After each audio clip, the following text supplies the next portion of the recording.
Welcome back to the countdown to Superman Legacy, where I'm reviewing every mainland Superman movie, one per day, until the Man of Steel returns to the big screen. Yesterday we revisited the original cinematic milestone. Today we take flight again with Superman 2, a sequel that ups the action, deepens the romance, and also makes a few unfortunate stumbles on its way to greatness. Let's begin with the core of this series. Christopher Reeve and Margot Kidder. Once again, they're phenomenal. Reeve brings the same balance of sincerity and strength that made him iconic in the first film, and Kidder continues to shine as Lois Lane, witty, bold, and emotionally grounded. Their chemistry remains electric, with their storytelling taking on a far more intimate and personal tone this time round. Their dynamic is no longer just flirtation, it's love, sacrifice, and the tension of identity. Superman choosing to become human for Lois? Yeah. That's bold.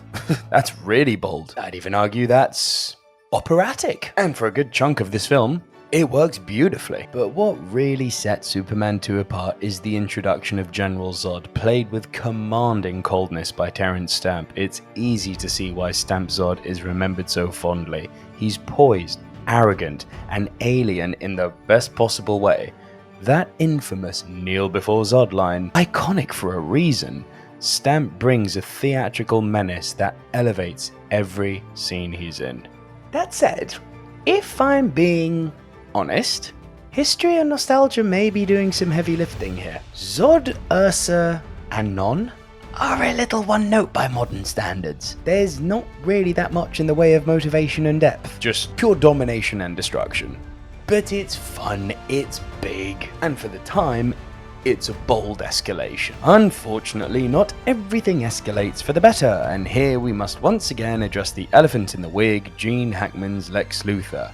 If you thought he was tonally out of place in the first film, here, he's even worse. More screen time, more goofy antics, more scenes that feel like they were spliced in from a totally different movie. He's still obsessed with real estate, he's still inexplicably comic relief, and he's now inexplicably in the Fortress of Solitude trying to cut real estate deals with genocidal space tyrants. Kinda maddening. His presence actively undermines the stakes. Every time Zod brings tension, Luthor deflates it. It's not clever, it's not charming. It's Benny Hill with a thesaurus. But I tell you what, I thought there was something kind of unforgivable in this sequel. Interestingly, considering a lot of people hold this sequel in higher regard than the original. I do not. I thought there was a real betrayal that happened in this movie, an audience betrayal. That ending! After building towards an emotional climax, Superman and Lois torn apart by duty and sacrifice, the film shrugs, hits rewind. Literally, again! Yeah, they recycle the ending from the first film. Another memory wipe, another time-bending solution that undoes all the character development and leaves everyone right back where they started. It's lazy, it's cheap, and it completely undercuts the emotional weight the film was building toward. There's a real sense that the film wanted to have its cake and eat it too. Give us the stakes, then press undo. It's really frustrating too, because for so much of its runtime, Superman 2 is genuinely excellent. The action is way more ambitious than the first movie. The romance is even more intimate. The villain, though a little shallow, is super compelling. But that ending, it hurts. At least it hurt me. All that said, this is still a fantastic movie, and I'm going to score it highly. I'm giving Superman 2 8 out of 10.